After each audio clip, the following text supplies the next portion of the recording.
breath because I don't want to be comical tonight. This is serious business. Miss Sweet Brown Sugar, stop laughing. I'm trying to get serious. Bigger Favor, Adalia J, Mazi Igwe. Shout out. Okay, listen. This is what I want to do once we open up the Marcus Garvey Elementary School. I want us to have a naming ceremony for all the coons. We're going to rename the coons since they want to serve oppression, since they want to serve black failure, since they want to align themselves against the ancestors. We're going to have a naming ceremony. In African culture, we always name the children. In every African culture, there is a naming ceremony for the children.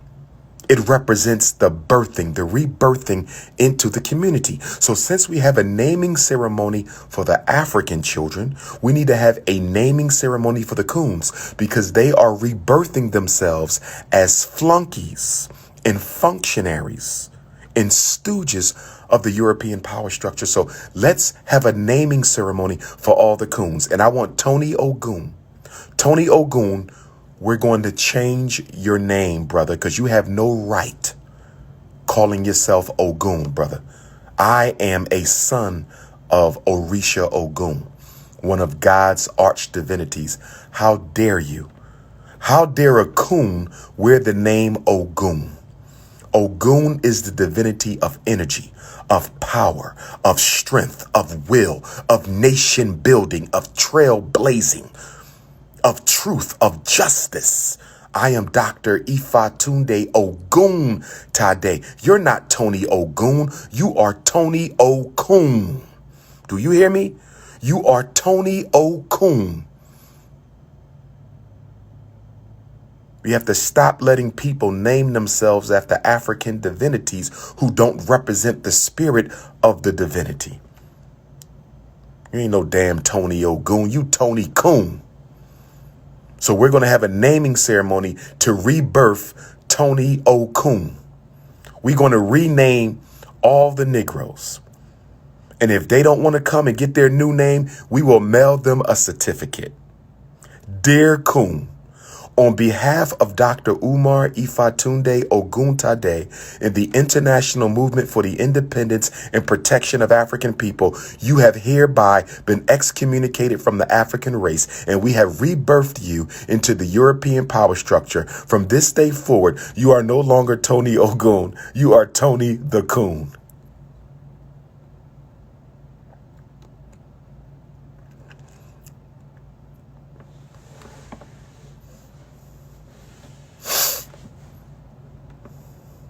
I told you before, the difference between the Negro and the coon is the Negro is innocent in his ignorance. The coon knows better and chooses to be a fool. The Negro is innocent in his ignorance. The coon knows better and chooses to be a buffoon. And what is the difference between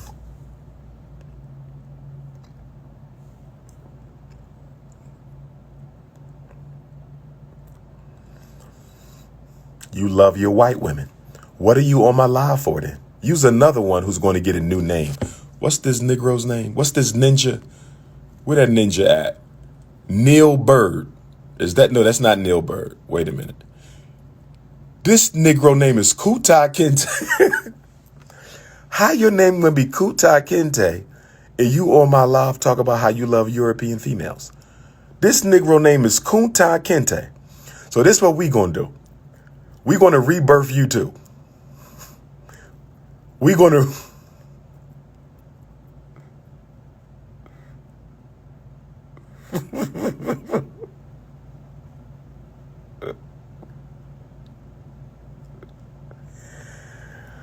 Where are my beautiful African queens at tonight? Where are my single sisters at? Where y'all at? I should have been married by now. Where my single nappy-headed curvy can cook well, can be committed to consciousness and creativity? We're the sisters who can hold me down. Who? I need 2 queens for FDMG. We need 2 queens for FDMG. Two queens. Two queens for FDMG. I need two serious sisters. Nappy-headed, gorgeous, curvy, good cooks, confidential, keep your damn mouth shut, and help me build the empire. Where y'all at? Where y'all at? If you got some sons, that's a plus, because I don't think I'm having any more children.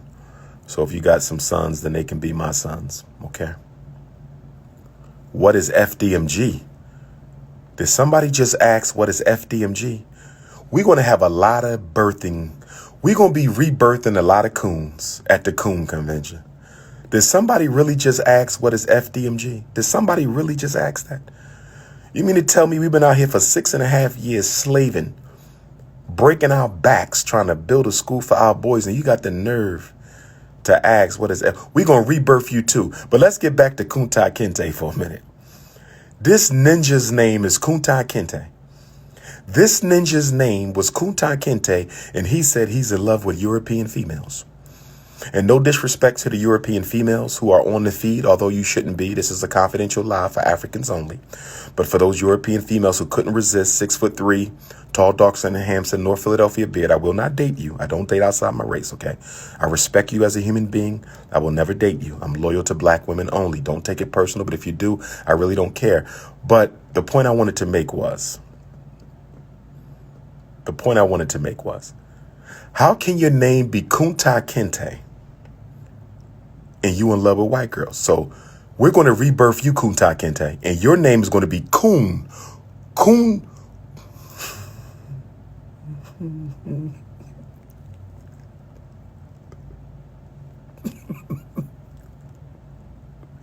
Your name is going to be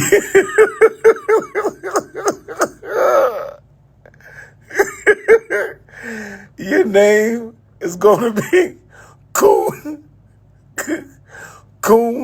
Kunta Kinte.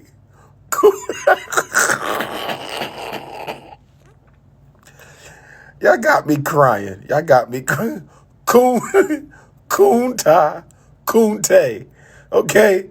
So your name will almost sound the same, but it's going to be a little different.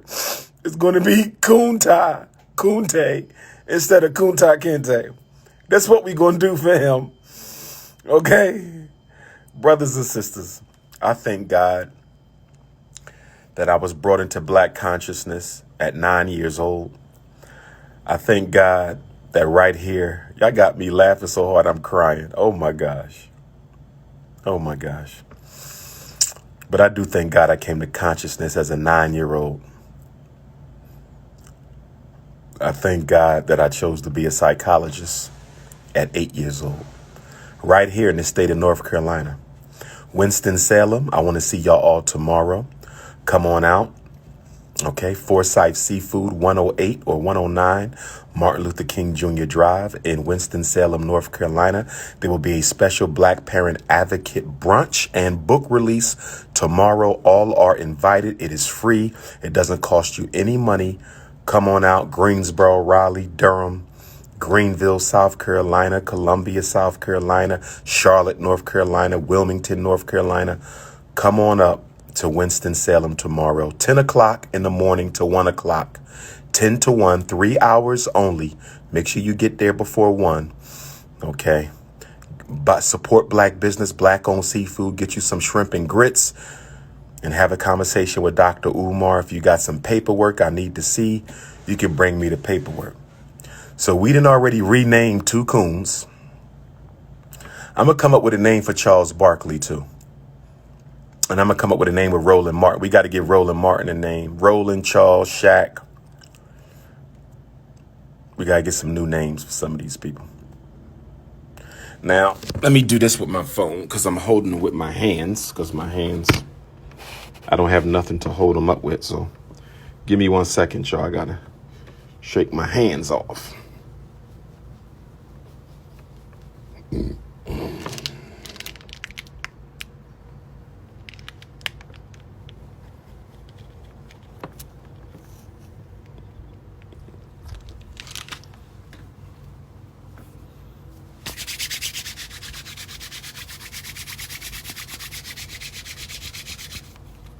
Okay.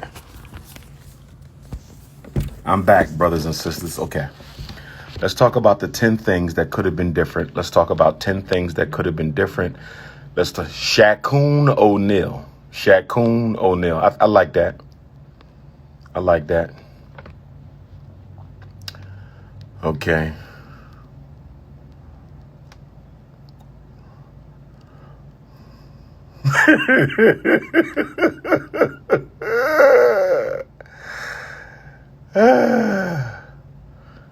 Nah, Stephen A. Smith, I'm going to hold back on him. I've seen some signs of consciousness out of Stephen A. Smith. We were on a flight together, Stephen A. and I. We were sitting right next to each other, right across the aisle in first class. This is several months ago. Stephen A. Smith and Dr. Umar were right across from each other. He knew it was me. He didn't speak, and I didn't speak to him either. And that's okay.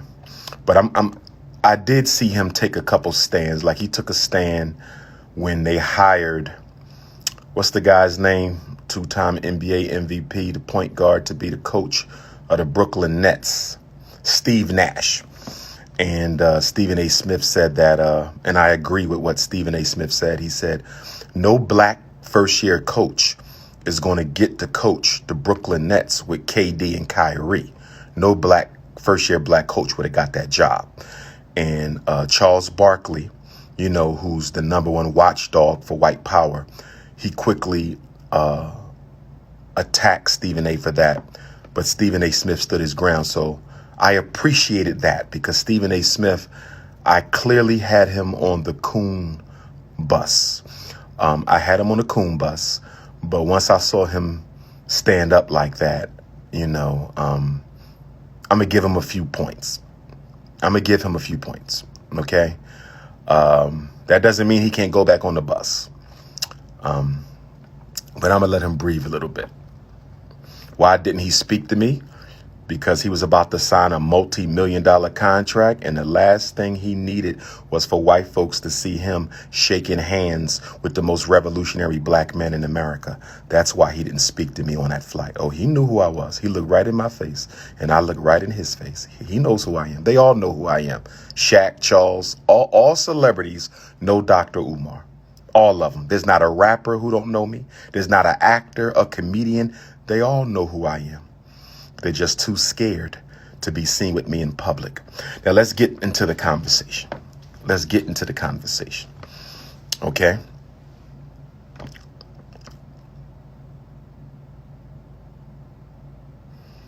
You got people with African names acting like straight coons. How are you going to have an African name and be a coon?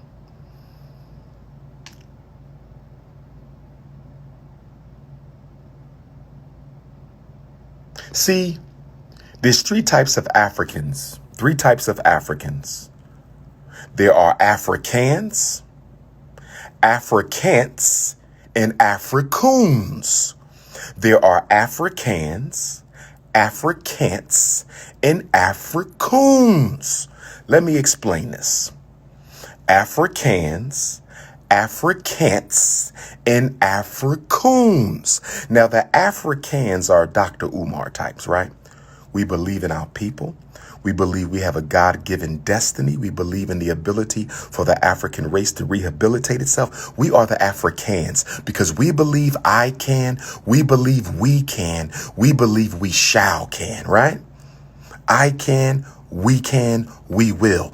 Those are the Africans. I am an African. The most honorable Marcus Garvey was an African. The most honorable Robert Sobukwe, Steve Biko, Queen Mother Winnie Mandela, Harriet Tubman, Ida B. Wells, Fannie Lou Hamer, Sojourner Truth, Nnamdi Azikiwe, Kwame Nkrumah, Dedan Kamati, Julius Nyerere. You understand me? These were the Africans. See, when you say I'm an African, you're saying I can. African, the African says I can. Whenever you say I'm an African, you're telling the world I can and I will. It is not just identity.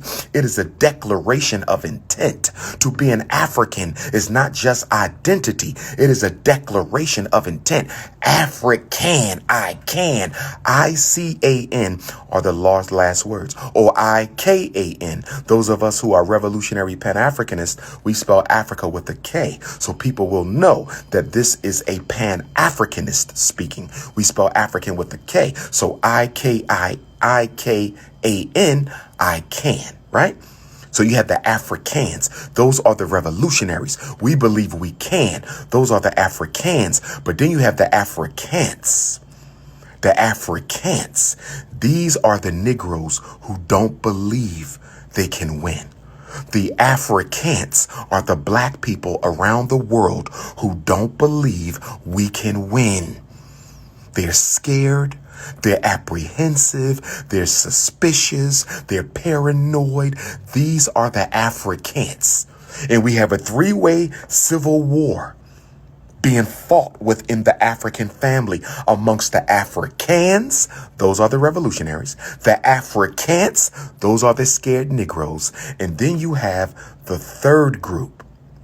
And then you have the third group. And then you have the third group. So you have the Africans, the revolutionaries, the Africans, the scared Negroes, and then you have the Africoons. The Africoons. AFRICOONS or AFRIKOONS. The Africoons. The Africoons are the enemies of African people. These are the Roland Martins, the Charles Barkleys.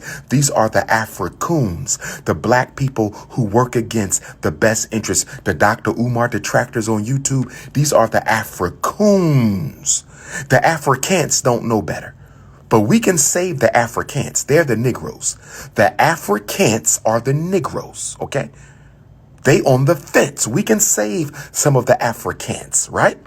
The Africans can save some of the Africans, but we cannot save the Africoons. Once they become an Africoon, it is over. See, when the alien plants that seed within the African, when the alien plants the seed within the African becomes an African. But once that alien brings forth a new life, once that coon pop out the chest, it's over. They're no longer an African.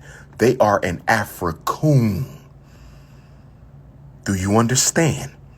Africans, Africans, Africoons. Africans, Africans, Africoons. Africans, Africans, Africoons. So now, Tony Ogun is an Africoon. That's why we're going to rename him.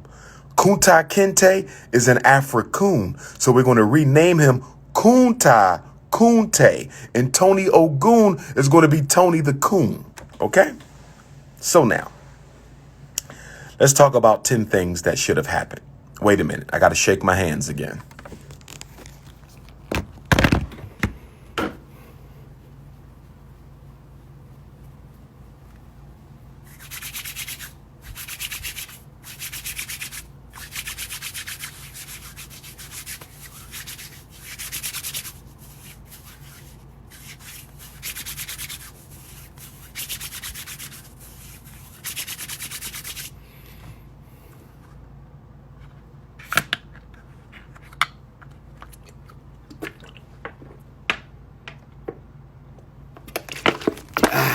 Ashe.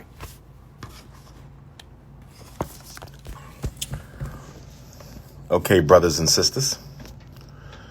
10 things that could have changed African history. Number 1. First thing that could have changed. These are not in order, okay? And you guys can probably think of many more. What the Civil War, it is widely known and understood that it was the American African, the Negro soldier, the United States colored troops that won the Civil War for the United States. These are not my words.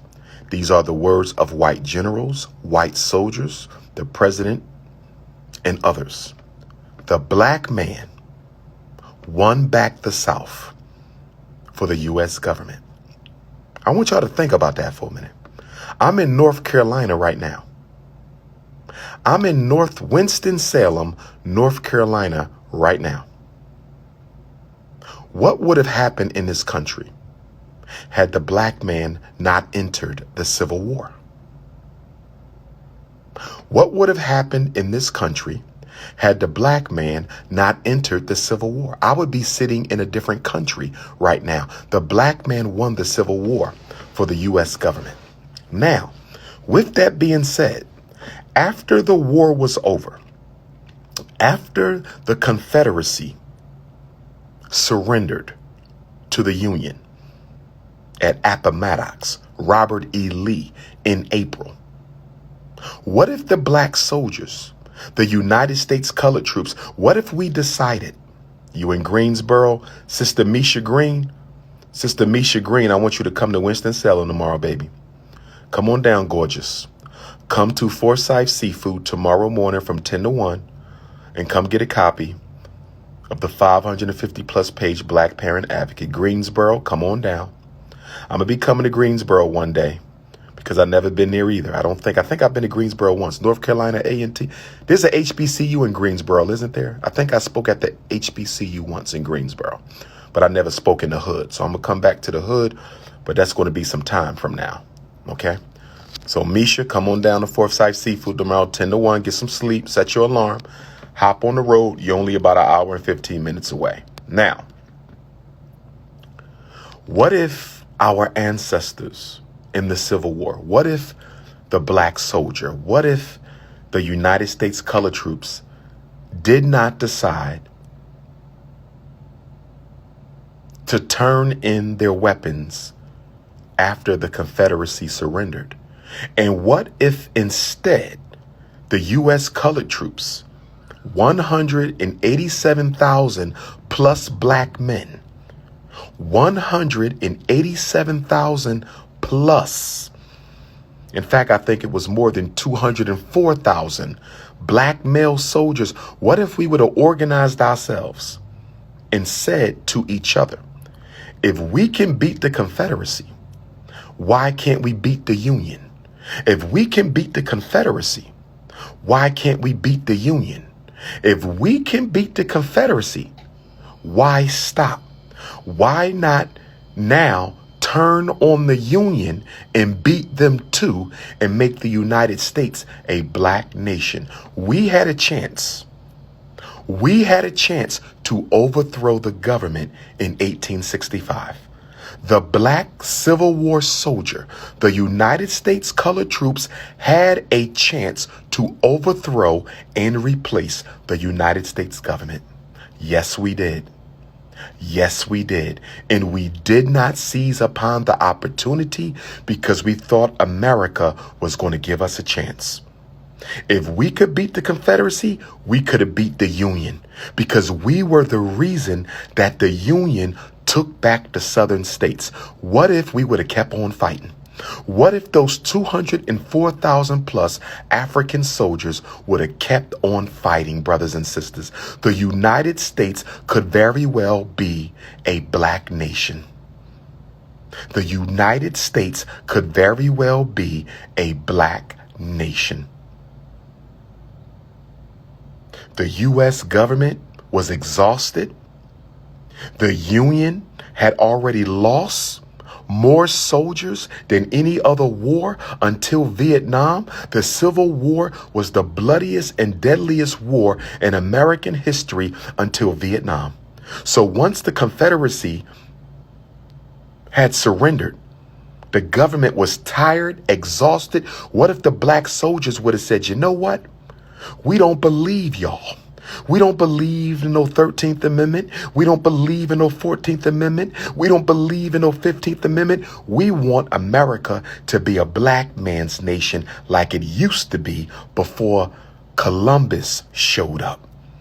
We want America to be a black man's nation like it used to be before Columbus showed up. And what if we would have waged war and declared war on the Union soldiers? What if we would have went to war with the Union right after we beat the Confederacy? The red, white, and blue flag might be a red, black, and green flag. The red, white, and blue flag might be a red, black, and green flag. The red, white, and blue flag might be a red, black, and green flag, brothers and sisters.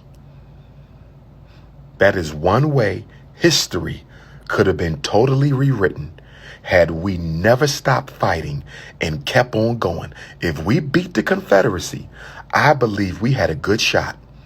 I believe those 204,000 black troops could have possibly beat Ulysses S. Grant's army.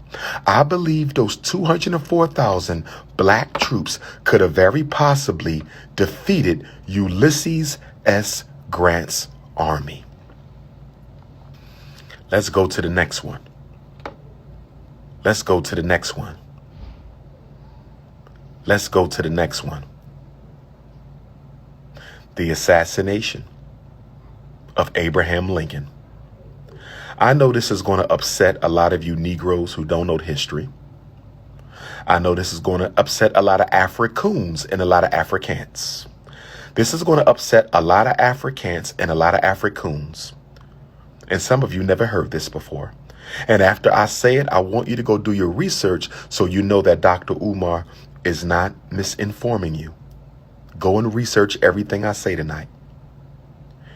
Abraham Lincoln's assassination stopped you from being forcibly expatriated to an African country. I don't think many of you know how dead set and addicted Abraham Lincoln was about getting all black people removed from the United States. I don't think y'all know this. Y'all better go study Abraham Lincoln. In fact, Abraham Lincoln, more than any other American president that I know of, was more interested in forcibly removing black people from America than any other commander-in-chief in his country's history. Abraham Lincoln wanted black people out of America, and he was working tirelessly to secure lands in Panama, to secure lands in Haiti, to secure lands in Liberia. Abraham Lincoln's plan was, after the Negro wins the Civil War for us, we're going to put all of them on ships and we're going to get them the hell up out of here. If you don't believe me, do your research on Abraham Lincoln. Abraham Lincoln wanted black people out. Abraham Lincoln wanted black people out. And even after his re-election, he had met with a group of black leaders who he tried to convince and even told him he was going to pay them. He said, not only will we remove you guys to Haiti, to Panama, to Mexico, to Africa, not only will we remove you, we're going to give you money for about 10 to 20 years to make sure you guys have enough money in the new country so you never have to come back to America. Abraham Lincoln told Frederick Douglass, there's no way your people can live amongst ours. Abraham Lincoln said it.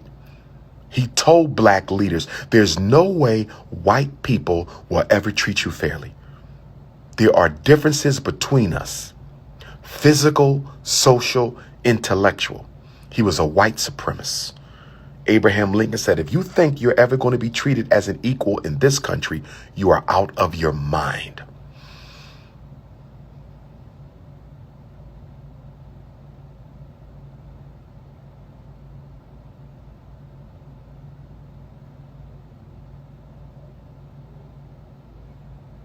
Abraham Lincoln wanted you out. So guess what? What if Abraham Lincoln was never assassinated? What if Abraham Lincoln was never assassinated? If Abraham Lincoln was never assassinated, you would have never been born in the United States. You would have never been born in the United. Think about that for a minute. If Abraham Lincoln had not been assassinated, you would not be in America right now. I'm giving you the facts. I'm giving you the facts. I got a few more of these, but you know what? I'm going to save them for my Dr. Papa podcast.